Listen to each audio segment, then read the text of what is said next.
Hello and welcome to the MobiCloud presentation.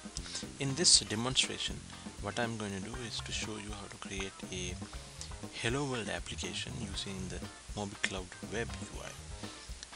Let me first start by going to the MobiCloud website, that's mobicloud.noise.org, and you should see a familiar IDE-like environment when you go here. This area, the toolbox, includes models, views and controllers as draggable icons. Then there's a canvas, a code area and some utilities onto your right. Let me drag a model, a view and a controller. The purpose of the model is to encapsulate the attributes of what you want to show. So in the case of Hello World, let's call this the greeting. Let me go to edit the attributes. I'm gonna name the model greeting and it will have a message attribute which is a string and all the rest is removed. The controller is the gateway to change the model. So the controller is responsible of creating and retrieving content from models. So in this one, let me call it the greeting controller, and the model that we are concerned about is greeting. The actions, I would say create and retrieve. And now you see a link between these two, which means that this controller is attached to this model. The drop down here about the active model is what hinted on that.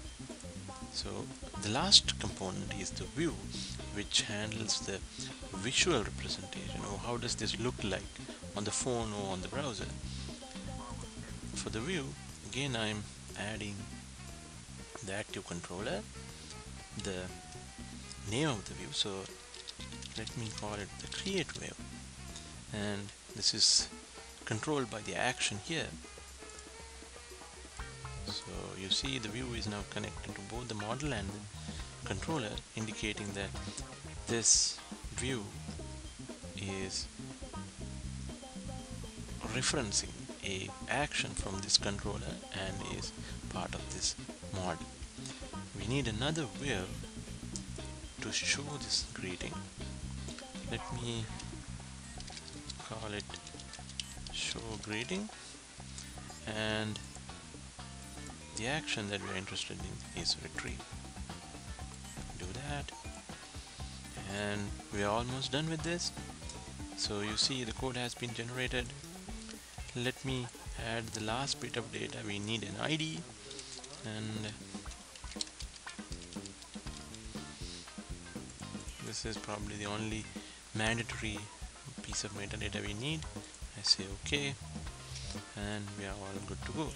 Let me run a validate on this one. It validates. I can run the code wizard and it gives me these options of generating for backend and the front end. So let me select all of them and go to the next step. Now I see several options. I can either download the source code for all of them. For some of them, I can compile them on the server and get a compiled version, or I can just deploy this version directly, say on Google App Engine. So let me do the Google App Engine version, and so it asks me for my username and password. Let me give my username and password for my Google account, and similarly for Android it asks for my email address because it's an offline compilation process, and it'll send me an email when it's done. So that's all there is to it. In the next session I'll show you what happens or what do you get in the email. So until then, this is how you use MobiCloud and create a really simple application. Thank you.